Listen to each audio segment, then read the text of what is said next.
Welcome back to the Interstellar Audio Podcast. It's been a while, but we're back for a special episode. First time for a returning guest. Welcome back to the show, Alfs. Yeah, thanks very much. It's good to be back. A lot has happened since last time I was on the Interstellar Audio Podcast. What's it been? It's been about 6 months, right? I think it's been a little bit longer than that, but yeah. Yeah, it might have been. Yeah, we're already nearly in June, aren't we?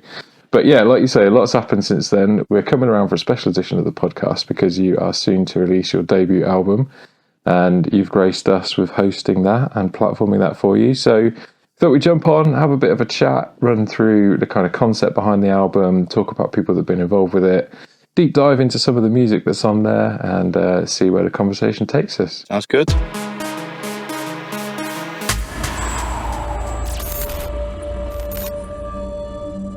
So June 6th, we'll see the release of your album Heart. It's going to be the 32nd release on Interstellar Audio, which feels like quite a significant chunk of music.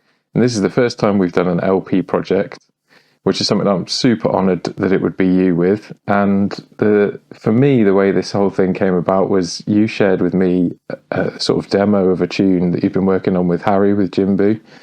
And instantly, I essentially cried through listening to it and thought, we need more of this music. So, Alfie, should we make some more music? But that was kind of like my thought process behind it. But why don't you tell me how this thing came about from your point of view?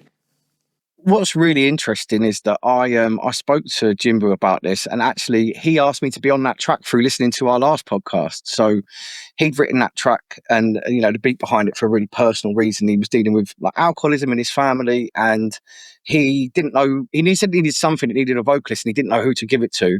And he said that he heard our last podcast and thought that he could trust me with it, which is an honor. And he literally finished listening to it and then messaged me and was like, look, I've got this. And I said to him, what do you want me to do? And normally producers talk to me like I'm an instrument, and they'd be like, do it at this kind of speed or that kind of voice, or, be monotone or whatever. And Harry was just like, look, I've written this about this super personal reason. And he was a bit cagey about it because he didn't really know me. And he was like, I'm sorry if that's too much. And I was like, no, mate, honestly, like, really appreciate you sharing that with me. I was like, I'm really busy with tunes at the minute, but give me 2-3 weeks and I'll come back to you with an idea. And 30 minutes later, I'd written the whole track exactly as it is now. That's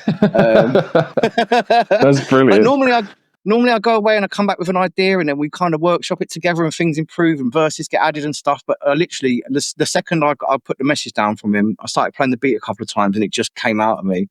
I recorded the demo, which was one take, just sat at this desk. And that's what he put over it, and that's what he sent you, and that's where the album came from. And like the sort of, it's got a real rawness to that vocal, both in terms of sonic quality and also the words that are in it. And I think it fits it. We could have nitpicked it apart and said, "Oh, go and record it in the studio or whatever." But I think it really does better for the tune with the fact that it's kind of real and authentic recording take like that. And just in case, for people that haven't heard the track, right, the track's called Habits. It's with, as you've mentioned, with Jimbo. It's the first track on the album, which is 8 tracks, and it's the first single. Probably be out by the time you hear this. But so yeah, you mentioned that the sort of backstory from Jimbo's point of view was to do with family struggles with addiction, and the track's called Habits, and some of the subject matter of the track kind of leans into that. So maybe like fill us in on the sort of thought process. You say it fell out of you, like fill us in on what the content of that track is about. Yeah, so at the point at which I was writing this album, I was actually in counselling at the time, which is something I like openly talk about, and I think more blokes should. So I'd like had the loss of my grandma and a good friend of mine a couple of days apart, and I went to both their funerals on the same day, and it was a super heavy time. And I was doing a bit of counselling, and like stuff was dredged up from the past. And my dad was an alcoholic when I was a kid, and not a very nice guy. And that was something that I was processing a lot of that time, and it was really like front of mind for me. So that's literally what Habits is about. Habits is like a letter to my dad, really.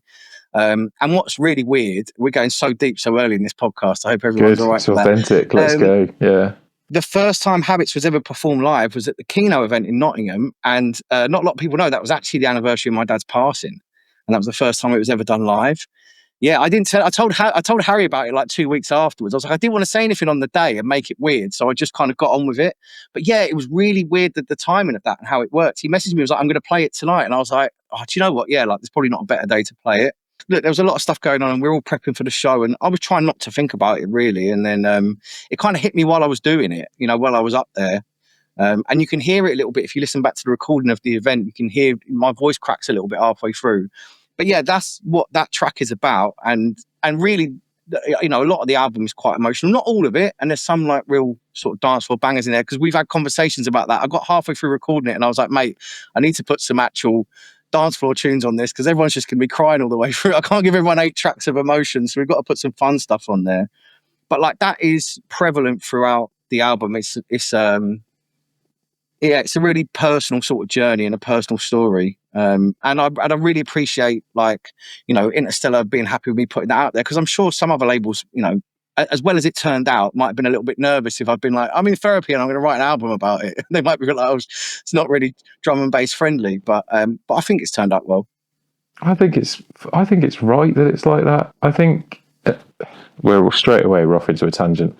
I see loads and loads of stuff at the moment which is about, oh, you know, let's keep the drama away from the music and let's let the music be about the music and let's not talk about things that matter and, like, you know, the world's a shithole and let's just ignore that for a minute and talk about and just enjoy the music and whatever. And that like bothers me because the music scene was always about like it was always a commentary on like what's going on in the world, and it was always a space to kind of unmask and be real about who you are. And so for me, like seeing music come through that has an authentic message like that, that's always been something that I find important and valuable. And sure, like, you know, across an 8-track album, it gives us an opportunity to do some party music and some introspective stuff too. And I think that the balance of that's really important. But by no means should we be like hiding from the fact that these things happen in real life. Like that's what drum and bass is about. It's about going somewhere, being able to be who you are and what you're about, and not being like having to put on a face or like pretend to be some cool dude or whatever. Like it should just be real, and that's why I'm really glad that you did put that stuff into this record, and this record is like a true representation of self, like the yin and the yang of the party and the real life, right? You know, that's who we are as people. That's what our scene's about, and I'm glad you put it that way. No, and I totally agree with that. And I don't think that. I mean, look, you know, people might think it's a bit of a wanky way to describe drum and bass, but it's art, right? Music is art, and you can't distance art from real life. You can't distance it from current events. You can't. I don't agree with any of that. Like, we shouldn't be talking about real things because, especially dance music, like underground dance music, it's a lot of it's happened in retaliation to things that happen in the world. We think about, you know, the free party rave culture in response to Maggie Thatcher in the 80s, or you know, even think about disco music in the 70s and stuff, and all the stuff they were fighting in Stonewall in America, and how house music fed into all of that. And I totally agree that music should sort of hold up a mirror to the world. And look, some people don't want that. Some people want to just stick on something and forget about everything and dance. And I totally don't have a problem with that as well. And like I said, some of the album is like that. But yeah, it's good to have a bit of space to do that. And I think that it's becoming more and more accepted in like MCing and rapping and stuff as well. I mean, if you look at like the last couple of albums that like Kendrick Lamar, for example, has brought out, like he did a whole album that Mr. Morale is all about his time in therapy and the things that he went through. And, you know, so I think that people are becoming more open to listening to this sort of music. I think we went for a spell of everything being quite sort of macho, and I think maybe we're coming out the other side of that, hopefully. Mm-hmm. But yeah, I'm super proud of what it's become. And you know, all the people that have come along for the journey, and you know, again, Harry for kicking all of this off and trusting me with that was such an important thing for him, and the fact that he's happy with it is great for me because I think it's quite sort of cathartic for him as well, you know. I think he really wanted to get that track finished, and I'm honoured that he brought it to me and I managed to finish it off in a way that he's happy with.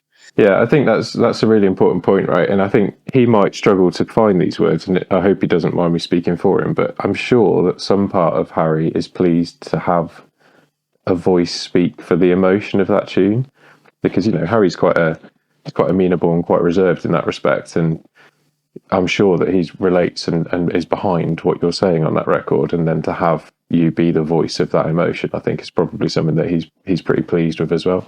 Yeah, I hope so, and I think so. I mean, we've had a lot of long conversations about it, and yeah, I think that's where he ended up with it. And Yeah, it was, and it's been a hard thing for me to talk about and put out there. I think that when I wrote it, I was so in the zone of just writing the lyrics, and it was very cathartic for me. And like I said, it just came out of me. There was no having to restructure it or rewrite it. It was just the way that it was.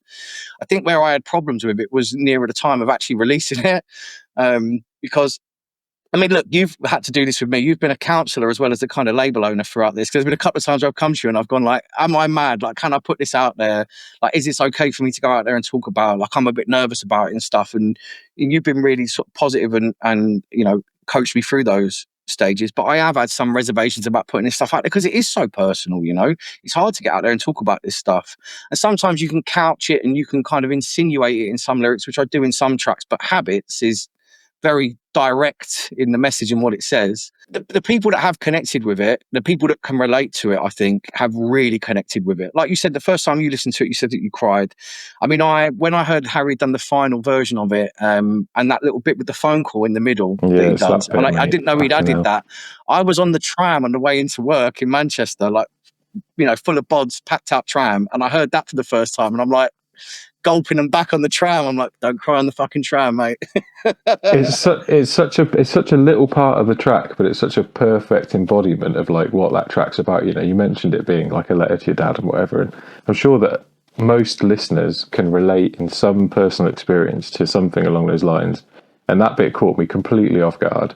And the first time I like demoed it to some of the other crew as well, I knew like a couple of the people in it are going to get caught out by that as well. And like you get to like the second half of the tune, I'm like, anyone else crying, or is it just me? And everyone's like, no, yeah, me too. But that was something I said to you at the time. I was like, is drum and bass supposed to make you cry? I was like, I'm not sure that it is. And you were like, no, if it does, it does. It elicits an emotion. So I'm happy with that.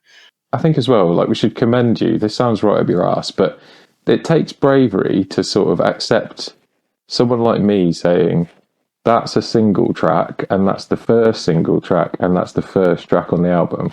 Because that's like a statement from the record. We could have put a party banger as track one, right? But we know the way consumers work. They see this shit on Beatport, they're going to skip to like 50 seconds of the first tune and decide whether they like it or not. And we've like made a decision that it's not going to be about trying to market that moment. This record isn't about trying to put something in that space that will sell the record. It's about putting something in that space that represents this record properly and fairly. And like that was my thought process behind having it as the first track and the first single. And like I'm glad you were on board with that vision, because I think it's a big statement and it takes bravery. Yeah, we had a couple of conversations about the track listing and the way that it would work, because I came to you with a list and how I wanted it to kind of tell us a story, and then you said that you wanted Habits to go first, and I totally agreed with that. And then we could have stacked it the other way. I mean, look, we also could have stacked it. We could have put like Tolomic earlier on in it, because he's probably the biggest name arguably on the album, and we know that people are going to want to hear what he's put. But I wanted to tell it like a story. It was written in parts like that story, and I'm glad that we stuck with that. I kind of had a moment where you and I were discussing this, and part of you does want to chase the plays. I want people to listen to it. I want people to like it. But we decided that it was more important that it was the kind of piece of art that it was. And I was talking to my partner, talking to Biz about it, and she said that the fact that I don't have a big fan base and this is my debut album actually gives me more freedom to do that, because no one's expecting anything of me. I can put anything out there in the way that I want it to be out there, which I really love, and that's just what I've gone with. And we've seen it from the the promos and the reviews and stuff, is that people are kind of playing it all the way through. And I feel like Jimbo said this best when I was talking to him about it. He said, maybe only 1 in 10 people are going to listen to all of it, but that 1 in 10 people who do are going to absolutely love it. And that's kind of what we've seen from the plays and the reviews and stuff that we've had, is that people that do give it the time to listen through and go on that journey have really appreciated and loved it. And some of the feedback we've been getting has been incredible on the album, and some of the single tracks. I mean, two big names for Spectrasol and LTJ Bookham both said that they love Heart, which is, I mean, for me, that's awesome, right? I mean, someone like LTJ Bookham, who I grew up listening to, for him to even hear something that I've made is unreal. For him to hear it and like it is just next level for me, So, I'm glad that we stuck to our guns on that. And it, probably will get a few fewer listens than I would do otherwise, but I'm proud of it and the way that it is. And I think that's the most important thing. I do as well.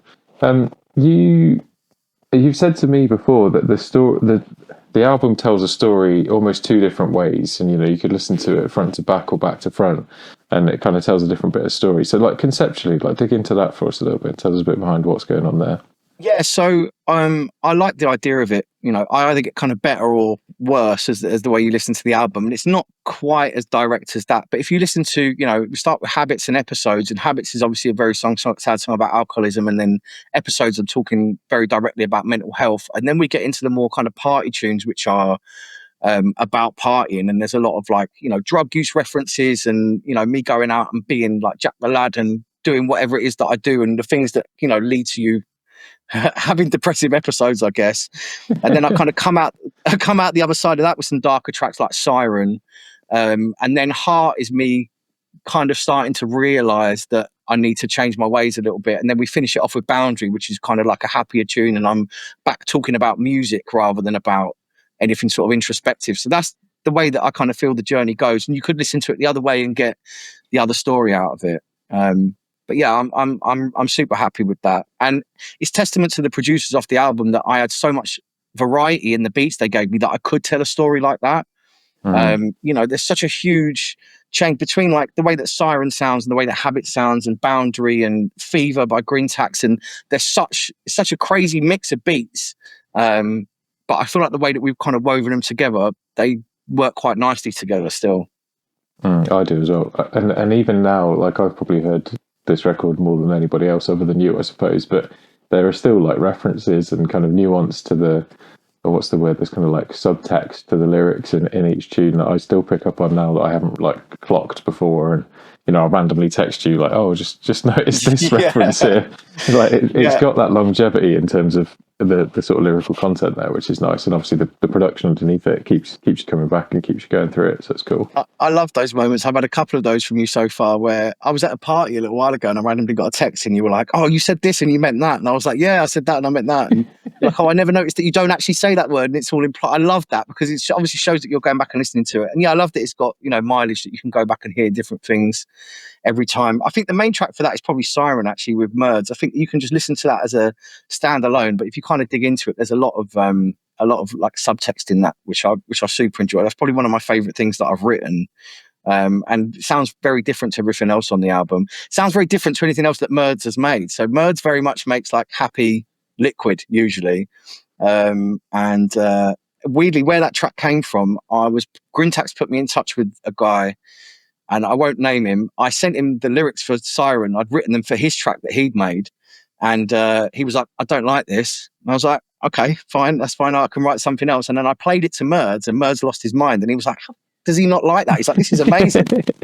He was like, right. He's like, the beat's shit anyway. He's like, I'll make something better. He's like, blah, blah, I'll go away and I'll make it, and it'll be better than it ever was. And then he kind of came to me afterwards and he's like, I don't make tracks like this normally. He's like, I'm really struggling with it. I was like, well, look, you promised me now, you're going to have to do it. And I really pushed him to get it done. And I'm really glad that I did, because it's incredible, and Merds being Merds, he's a perfectionist, and I think it probably took the longest out of all the tracks that we worked on, but it was absolutely worth the wait. It's a really, really great tune, and he did some amazing things with that. So him and we had a bit of help from Harry No Cap as well on that with the mixing. So yeah, great tune, and one that I've been getting a little bit of feedback on. That's a kind of a silent hitter that I've been getting people messaging me going, I've listened to it a few times, and actually that's now my favourite. And I'm like, yeah, I kind of thought that would happen.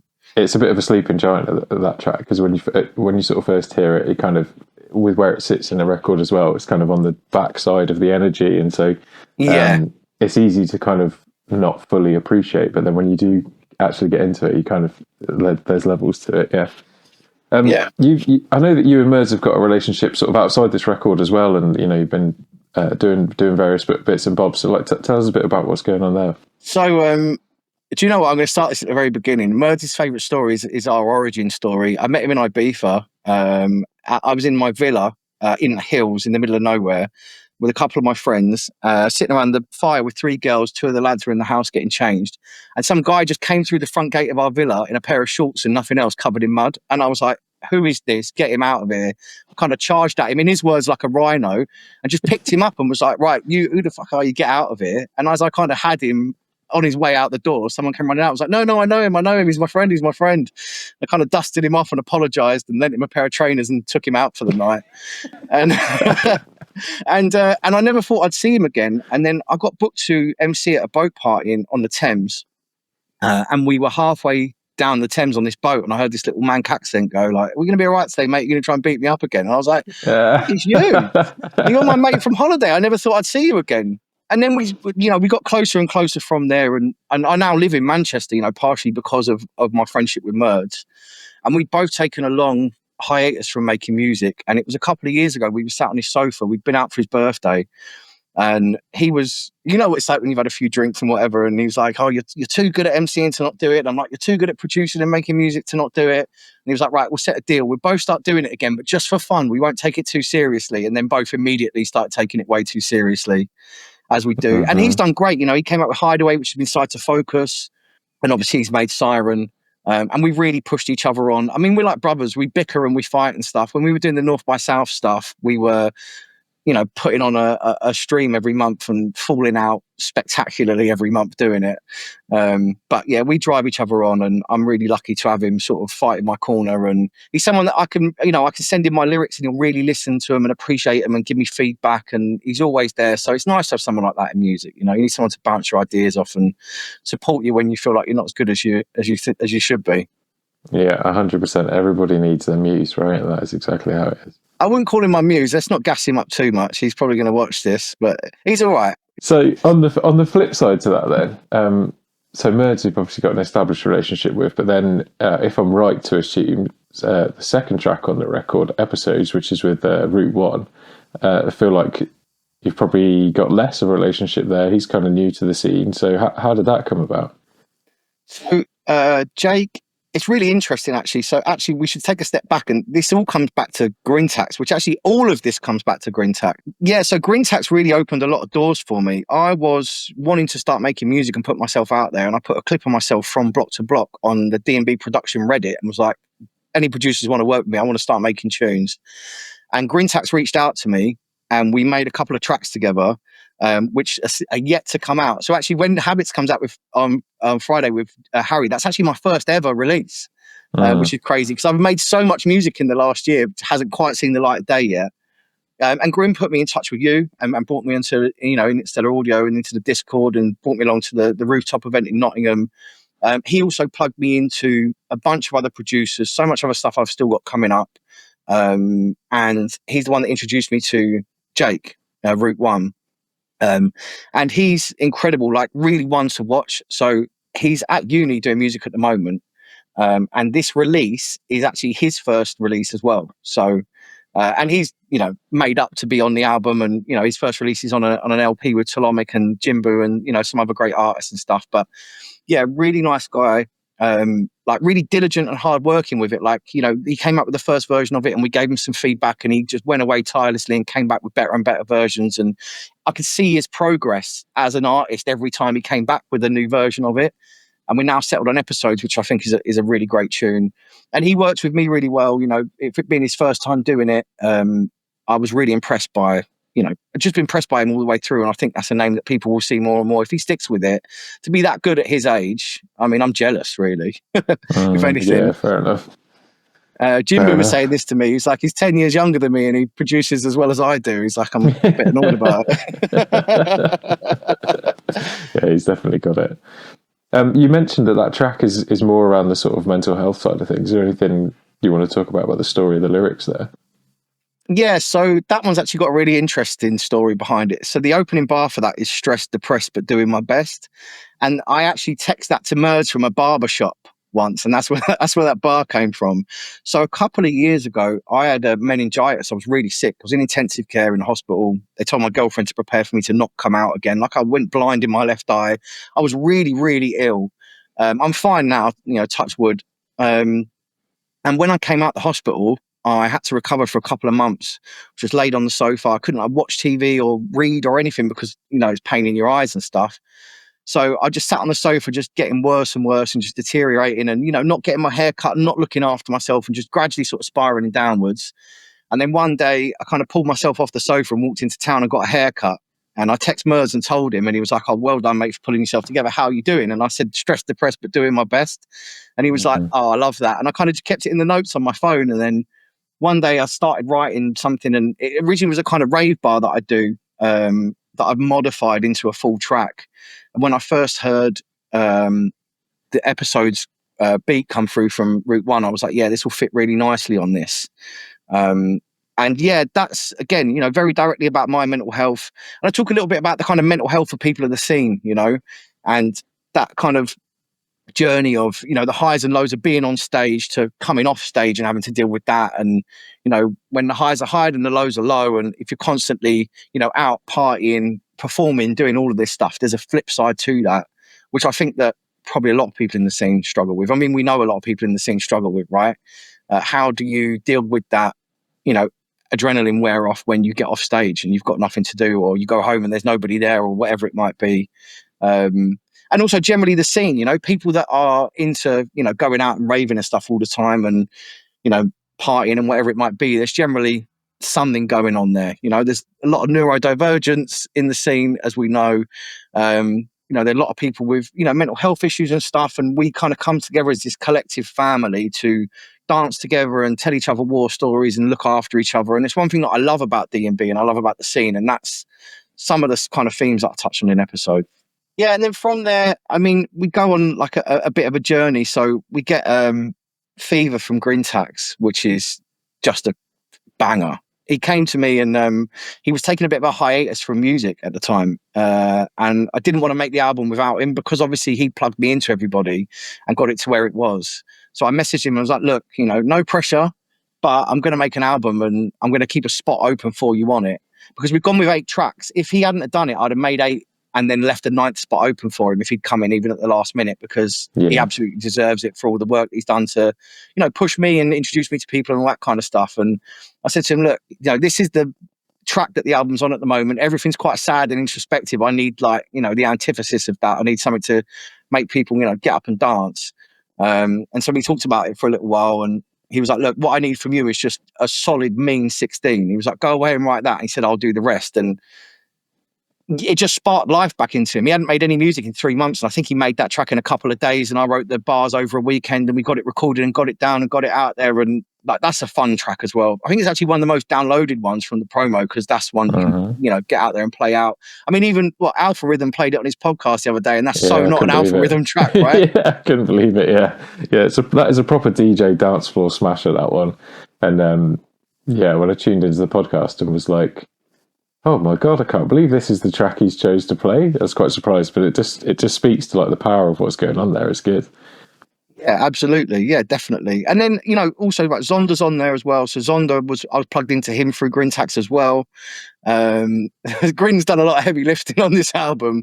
Uh, yeah, he put me in touch with him. In fact, actually, the beat for that was originally meant to be an EP for a different label. And then I said to Grin, like, "Can I have it? Can I take this track and put it on my album?" And he was like, "Yeah, it's fine." So yeah, and that's a banging tune. Zonda's wicked, man. His sound design's awesome. He's got so many great tracks out there, and like, people really got a lot of love for that track. That's a real sort of angry, again, dance floor smasher, but in a slightly different vein.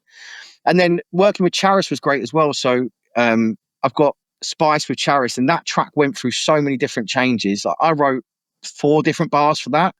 I originally wrote a bar about Greek mythology, because I was watching Chaos on Netflix, and I bought a book about it, and I wrote this whole thing about that. And then I kind of changed that up a little bit, and then we changed the beat, and we kind of, again, like, she was an absolute trooper with that, and just kept persevering and dealing with all of my changes, and me being a prima donna, and that's not quite right, and this needs fixing, and she just kept coming back with that. And again, like, another person that throughout the time of knowing her, like, I'm just watching her get better and better. That track that she's got upcoming with Jimbo is so good. Uh, Mm. and I love her style, and I'm really looking forward to hearing her set at the event on the 6th as well. I'm gassed that she's coming all the way up to do that for us. So yeah, that was awesome. And then yeah, the only other person off the album we haven't really talked about, 2 people, is Tolomic and Nopo. Mm. And I think we'll save Tolomic for last, because I've got a lot to say about him. Good things. That sounded really ominous. Nopo has been great. He's another person that had to deal with a big change from me. So originally I'd written something quite introspective over that as well. And we listened to all the tracks together, and on balance, I said it's a little bit too much. Like I'm becoming a bit, I'm getting a bit up my own arse here, and I'm, what's the word I'm looking for? But yeah, it took on a couple of different forms and then actually I really took a lead from the track name on that weirdly, which is not something I normally do. So it was called Boundary before I actually wrote the lyric to it. And I just started thinking about, I'd actually been to an exhibition that month and I'd seen a couple of modernist painters, and they were talking about how some of the best art comes from pushing boundaries. And it kind of twigged. I was like, oh, the track's called that, and I can kind of really work with that. And it was talking about how there are moments in any sort of art scene where somebody will make something unlike the norm, and everyone will go, oh, I don't like that. And eventually more and more people kind of feed into it, and then it will create its own little bubble outside of it. And I was thinking that, it was nice to be making an MC-led, liquid-led album in 2025 when I don't think there's a lot of other people out there doing that, So yeah, that's kind of where that came from. And Nopo's incredible, such a great producer, and you can tell because he gets his props. Like, Tony, London Electricity, we've been shouting him out recently and stuff, and he's an absolute pleasure to work with. And then yeah, finally, as announced today, our special guest on the 6th of June, Salomik, he has been so good. I was so happy when he first agreed to do the track. You asked me, you're like, if there's anyone off the label that you'd want, who would it be? And I said, I want Salomik. And he said to me, which one of my tracks do you like? And I think I kind of surprised him with the track that I picked. And he was like, oh, I don't get to make stuff like that too often. And I was like, I really like that kind of choppy piano. And it's a kind of Calibre-esque sound of the track of his that I picked. And I was like, can you make me something like that? And he went away and gave me the sketch for it. And I had been having a wild couple of weeks, and I went to a friend's birthday party at an Airbnb in Wales, I want to say. I can't really remember. It was a bit of a blur. And I remember being at this party, and that lyric about, look around the room, see the smiles on people's faces, it was written there. I was sat in that room writing bits of it down in my notes. That's very good. And that's where that kind of came from. And kind of embarrassingly for me, he was the person who got the least from me at the start. So everyone else I kind of went to him with a track, and Elliot, I just kind of threw him a verse and was like, this is all I've got. And he was like, right, well, let's work on that. Let's do this. Let's do that. And he really spent some time with me kind of shaping it and giving me advice and giving me feedback. And he didn't have to do that, it was just out of the kindness of his heart. He's a great bloke and amazing at what he does. And I think that his influence that made Heart better, the track, actually made the album better, because I actually then went back and revisited some of the other stuff that I'd written. I think the only thing, again, that didn't get any kind of polish up from that was Habits, because I was happy with that as it was written that first time. Like you said, it was raw. But yeah, I kind of went back and improved, the way that I was structuring things and writing choruses, because this is my first body of work, right? I mean, it's a lot to come out with for a first thing, is an 8-track album, but I hadn't done this. I hadn't done this before. I wrote rave bars, that's what I did. I wrote radio bars. I'd spit 32 or 16 or whatever, and I wouldn't think in terms of structure and choruses and breakdowns and all this other sort of stuff. My mind wasn't kind of tuned up that way, and he really helped me learn the ropes of how these things should fit together and kind of what the formula should be, and then that kind of polished everything up around it. So massive props to him, and I'm again so excited to see the set that he plays on the 6th, because he smashes it live. Right, I saw the clips from Nottingham the other week, and it looks incredible. He's incredibly underrated as a DJ. Not to blow too much smoke up his ass, but he's got like the headline set approach just on lockdown. Like he'd deliver the right kind of headline set for any flavour of event. And second, what you say, he's been a massively influential sort of force in our community, which is pushing our community to be better as well. So that's solid. And there's lots of people that do that as well. So I'm not just singling him out, but just to give that props. Well, yeah, do you know what's quite nice is that I know for a fact that Jimbo and Merds have both partially learnt to do what they do by watching Salomik videos. Yeah, a lot of us have, yeah. So when I first turned around to Merds and I was like, oh yeah, look, we've got Salomik on the album, he like spun his laptop round at me and he was like, this guy. And I was like, yeah. And he's like, that I watch his videos to learn to do some of the stuff that I do. And I was like, yeah, I know. And he was like, oh, actually, better go and make my tune better now. That's exactly what he said.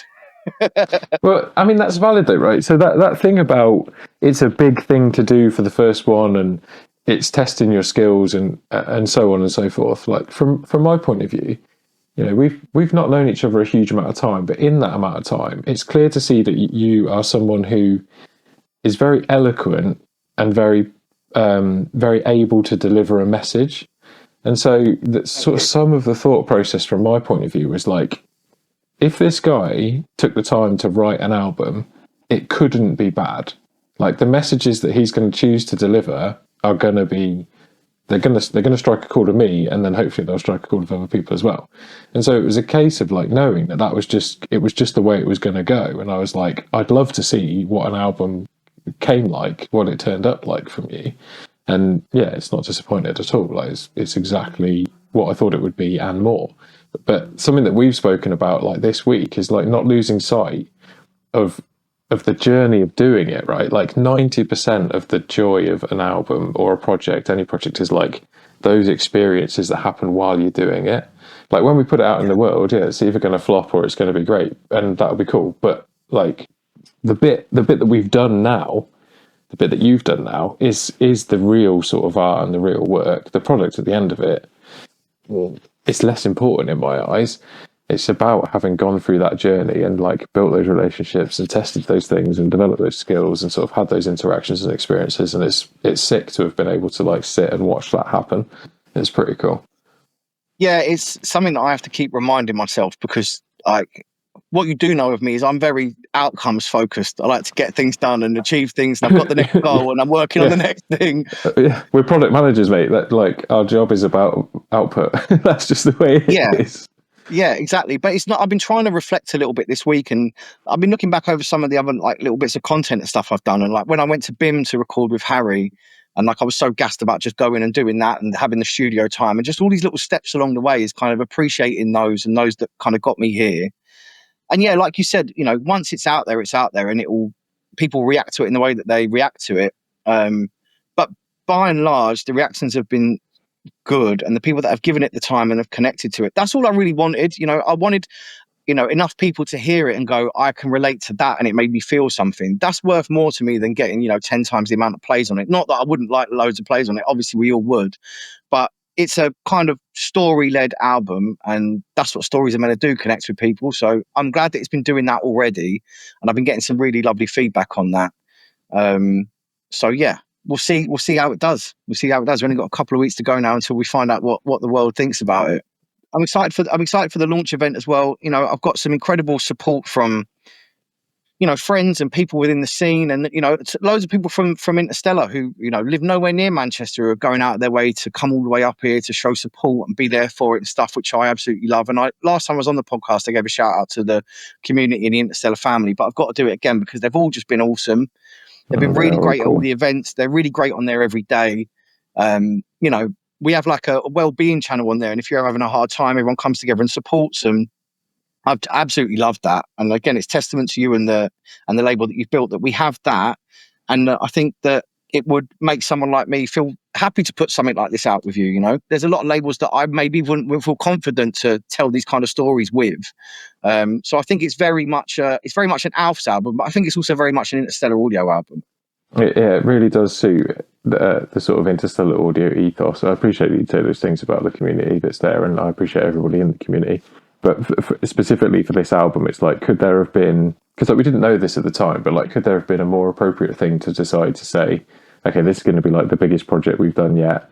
It's a story led, it's an MC led, it's got a story to tell. It's not just like 8 tunes that don't really have a message. And it fits in so well with that concept. We're always out here trying to talk about making safe spaces and trying to live the values, and this record does that.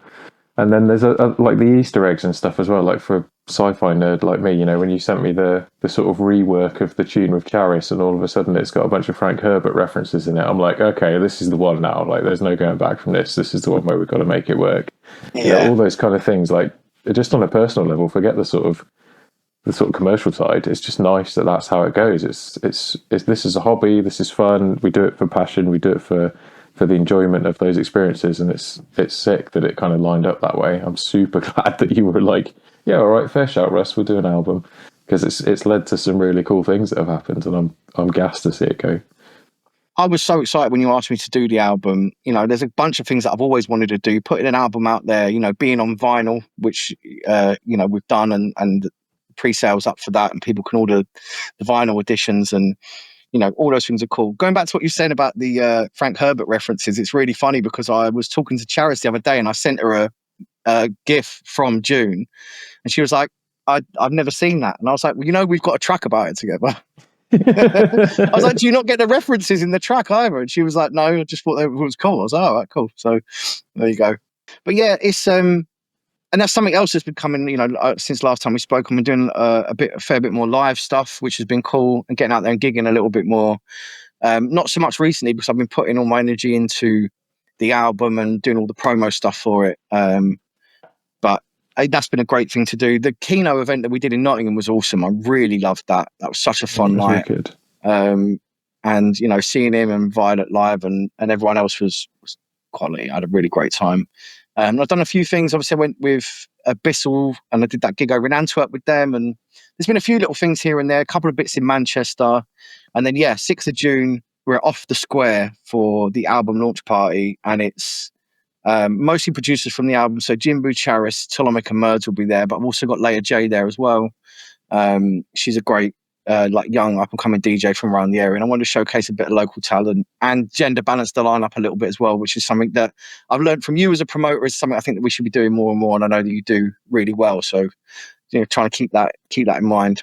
And the venue looks super cool as well, so I'm really mad excited for that. Leia's played for me before. She came down to Derby to do a thing with me, and she's such like a genuine person. She's like straightforward and transparent. And it would be nice to be able to sort of give her a space, because the space I gave her in Derby was just like a quiet sort of fun night. But it'd be nice to give her something kind of central to the brand. It'd be fun to get her involved in that space. Yeah, do you know, I went to go and see her the other day and I gave her like a stack of 200 flyers and I was like, don't worry about if you don't get rid of all of them, you can give me any back that you don't get rid of. And like 4 hours later, she was like, I've got rid of them all. And I was like, how have you done that? And she's just been out there like, yeah, really loved that. And she's also been producing a little bit recently. She sent me over something that she's been working on that was pretty cool. So you might hear that from her at some point soon. So keep your eyes peeled for that. She's also out there trying to take care of things from a mental health point of view. That she's got that series of Mind Over Matter events and trying to make the right spaces for people, and that's cool. See her generation doing that as well is something that we should Mind Over Matter was a great event, female led lineup, which was really cool. I was actually supposed to perform at that, and I had a bereavement that week, so I sadly couldn't go. So hopefully I can go and do the next one with them, and they were obviously lovely about that. But yeah, that's a really cool thing, and I love that people are out there doing that and making space in these spaces, because we touched on this a little bit last time in the podcast, but drum and bass historically was a little bit rowdy and very male dominated. Actually at the start it was less so, and you had Storm and Rap, and we had a lot more women in the scene, and then we kind of went for a period where that wasn't the case. And nowadays, if you see a lineup that doesn't have a woman on it, you will say to yourself, hang on a minute, what's happening here? Whereas that was just the norm. Even 10 years ago, you would look at a lineup and you as a man, at least, I would never even notice. I was so not in tune to that. And I'm glad that we are, as a scene, trying to improve that and kind of, making space. And it's not making space, for people that don't deserve to be there. There are so many wicked female producers and DJs and artists and MCs and stuff out there, and I'm glad that they're getting the room to go out there and perform, and it just makes the scene better for all of us. I think the more different perspectives and the more different types of people that we have contributing to it, I think the better drum and bass becomes. I think that's a really key point. Like you mentioned about how I approach promoting, and what I've learned now is that there's such talent in every little pocket. Whether you say like youth or men or non-male or sort of like local crews, or there's so many different like ways you can chop up the sort of scene and say, I can go and pick a person from this kind of bracket, and there's just going to be a depth of talent in that area. And if you just hit like the kind of the old school way of thinking of like big names or like performing artists, you kind of just always go in a certain way down the list. But if you like force yourself to look at these other pockets of the way the scene moves and pick people from, work with people from these different things, whether it be like a local promoter that's your competition, but they're sick as well, so you sort of get them involved, or like a student group or whatever. There's such a depth of skill in all of those areas that I think it's cool to be able to kind of like, let's work together, let's try and push each other along. I'm not out here saying I'm creating golden tickets for people, but it's nice to be able to just sort of do those things together and not just be focused on the kind of like, how many Spotify listeners have you got? Oh, okay, let's book some people that are going to sell tickets. Let's like actually just try and represent the depth of talent that's going on in all the different parts of the scene. I think you're absolutely right. And I know you're saying it's not a golden ticket, but there is a catch-22 when it comes to performing, which is no one wants to let you perform unless you've performed, right? Unless you can say, you know, I've done this event and I'm on this flyer and I perform with these artists and this label or promoter put me on. It's really hard to get that, you know, them first couple of gigs under your belt. So if you are giving people a platform to do that, if they're, you know, not getting as many bookings elsewhere, then that's a really big thing for them, because then they can, you know, build off from that and go elsewhere. Not even for other promoters booking them, but, you know, a self-confidence thing. The more gigs you do, the better you get, the more you kind of put yourself out there. And also, you know, whenever you come and play these events, you meet people, you talk to people. Like I met a bunch of people at the last Nottingham event that we did, the one that I was at with Keno, that have been, you know, really great connections. Like I got to know the Marble Elephant guys, and we're working on some stuff together at the moment, which is really cool. They make music unlike anything else that I've been kind of working on before, so I'm super excited about that. I met the guy from Pen and Bass, which was awesome, and we, you know, struck up a bit of a friendship, and we had a chat, and he's been really great, and he does great things for the scene as well. In fact, for someone to shout out, I think that what he does is actually incredible, because, you know, off his own steam and under his own, you know, pound note, he travels around the country going to all these different events and meeting all these different people and giving a platform to the artists that other music journalists typically overlook. And I think that's massive. So I've got a lot of time for him and the whole thing that he's doing there. So yeah, big up him for that. And that's just another case of that, you know, like you said, tapping into that depth of talent that is below that kind of surface of the names that everybody sees and everybody knows. And yeah, you know, the more different people that we bring in, the more variance the sound gets. I think there's been a lot of people complaining, and we see this a lot on social media forums, that drum and bass is starting to sound the same. Now the problem is that they're actually listening to one type, which is jump up, and there's a lot of beef around that at the moment. That everyone's making this, you know, sample froggy noise jump up stuff, but actually I think there is more variance in all the other subgenres of drum and bass now than there's ever been. And I think if you kind of look beyond that, and you look beyond, you know, your Radio 1 D&B DJs, and you start to tap into some of these other subgenres and different artists and lesser known labels, there's so much amazing music being made by people that you might not have heard of before, that will introduce you to a new avenue, and they're bringing their own sounds in, and there's so many different kind of influences coming through. And I think where D&B is becoming more commercially popular again is kind of bringing people in with different influences. Like, for example, Jimbo, you know, he comes into this from a completely different musical background. Like I came into this through like grime and garage and into D&B that way. And that's where my kind of MC sound comes from. Whereas he came into this from like a more, you know, like metal based stuff and like guitar based music, and you can kind of hear that influence in the music that he makes. And the more we kind of bring people in from different backgrounds, different musical sounds, different styles, the better the music is going to get overall. Yeah, fully agree with you, man. Fully agree with you. The less incestuous the sound is, the better, as Katuti would say. I think that's a way of summing up what took me 10 minutes to say. Yeah, I think that's it. The less incestuous the sound is, the better. Yeah. So I've got to ask you, how are you going to approach this launch party then? So I've never done a launch party before. I don't think I've even been to a launch party before. So I'm not on the lineup. I'm not on the record. So this is all about you, right? I'm just there to facilitate. You've got 5 hours. You're the only front man on the bill. How are you going to approach this? By the way, for the record, you're only not on the lineup because you asked to not be on the lineup. You wanted to I'm not on the record, so. So I think that the way that I'm going to do it is I'm probably going to do 2 sets out of the 5. So I'm not just going to be droning on for 5 hours. So our MC hating fans that will be fine with that. No, so I'm going to do 2 sets. I'm going to do the headline set with Tolomic, obviously. And I'm also going to do the set before that with Merds. And the reason I'm going to do that is that me and him have been working together for all this time, and we kept talking about doing a live set together. And just by the way that things have worked is that I keep getting bookings without him, and he keeps getting bookings without me. And we've been doing our block to blocks and our streaming and our, you know, North by South and stuff together, but we haven't actually played live together yet. Especially this will be his first gig back in his home city in Manchester, because he's played, you know, London and Newcastle and a few other spots recently, but he hasn't played back home. So we're going to do that set together, and then I'll do the headline set with Tolomic, and then after that I'm just going to let the DJs play, and I'm going to kind of have a bit of fun. The only thing that will make it any different to any other sort of night is, yeah, I mean, I say only having one MC. We only had one MC at the last event that I did with you.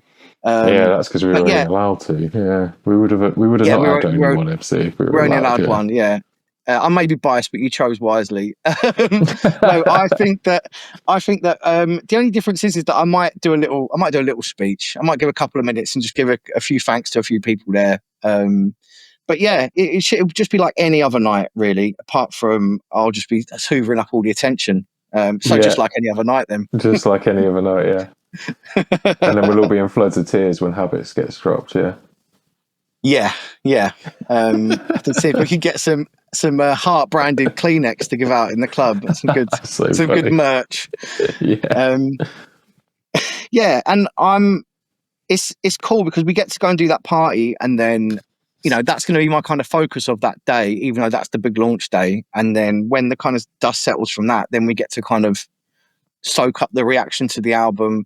There'll be a few things that come after the album as well. So James, who I work with to do music video stuff, I'm coming and seeing him next weekend. So we'll probably have some videos for the album that kind of follow after the release date. So stay tuned for those. And we'll get a couple up for a few of the tracks, which will be really cool. And then from there, I've also got a release coming out with the boys with Outline in July. So I've got Hunt coming up with Grintax, and the B-side for that I can't remember the name of, but it's also really good. Yeah. The worst thing is that it's from the lyric, and I can't even remember my own lyric that it's named after. It's because you've been too busy practicing these ones from this album. Yeah, do you know what? I've been I have been so focused on this. Like, there's so many artists that are waiting on stuff from me. Like, I have to give a public apology to Haymack because he's been waiting on me to finish this lyric for about 2 months. And I keep saying to him, like, I'll have everything done soon with the album, but there's always something else to be done and some other bit of work to be done. So, yeah, I think once the event is out of the way and the album's out there, I think I can really start to go back to any bits of kind of work that I owe people and things that I want to do, and seeing what direction comes next as well. Like, if you asked me to write another album now, it wouldn't sound like Heart. So I'm kind of interested to see what my next tracks sound like, and what kind of subject matter and where they go. We're just opening the gates, and we're going to see where you end up taking it. I reckon it's kind of yeah, exactly. So yeah, I'm super excited for that. I want to do a bit of stuff in other genres as well. So maybe do a bit of 140, maybe go back to grime because that's where I started. I was a grime MC before I was anything else, and grime's having a bit of resurgence at the moment. So yeah, I'd like to do a little bit of that maybe. I know Jimbo wants to do a bit of 140 stuff with me as well. He's asked me a couple of times. So yeah, I might maybe dabble in some other genres. And see whether that kind of tests me and stretches me and pulls something a bit different out of me, and just kind of see where it goes, really. And I said to myself, I'm going to take a break after the album and just got to sit back and see what the reaction's like. But I'm already planning. Yeah, it's not going to happen, mate. After that. I know you too well. It's not going to happen. Yeah, and also you can't. It's like an addictive. There's a buzz to it, right? Getting it out there and getting people's reactions to it, and then you want to work on the next thing, and you always want to improve and get better. And I'm sure that more opportunities will arise from this. I've had a couple of people that have listened to it say, would you work on something with me? So I'm sure that more opportunities will flow from people hearing the album. At least I hope so, anyway. So yeah, we'll see where it takes me, I guess. I have no doubt that you'll have more fun experiences coming along your way because you just tend to walk into good experiences. You've got to balance out real life with some fun, and you tend to walk into it. So anything else we need to let people know about? All right, so we talked about it a couple of times so far, but one last time to hammer it home. If you are near anywhere around or can get to Manchester on the 6th of June, it's the launch night. It's off the square in the Northern Quarter in Manchester. It's a great location. It's 11 till 4. It's Leia J, Jimbo, Charis, Merds, Tolomic as the headliner, me hosting, a bunch of the Interstellar Audio family will be there. I might even have a bit of merch to give away on the night. We'll be playing a few tracks off the album, and anyone who can come, I would love to see you there. It's going to be an amazing night and a great way to sign off this body of work. Yeah, hopefully see you there on the 6th of June. And if you're listening to this now or you're watching this on YouTube or anything, you'll be able to find links to either pre-save or check out the records now in the descriptions or the show notes or however it is. Just head over to our website if you want as well, www.interstellaraudio.co.uk, and you'll be able to find this album and everything Interstellar Audio related.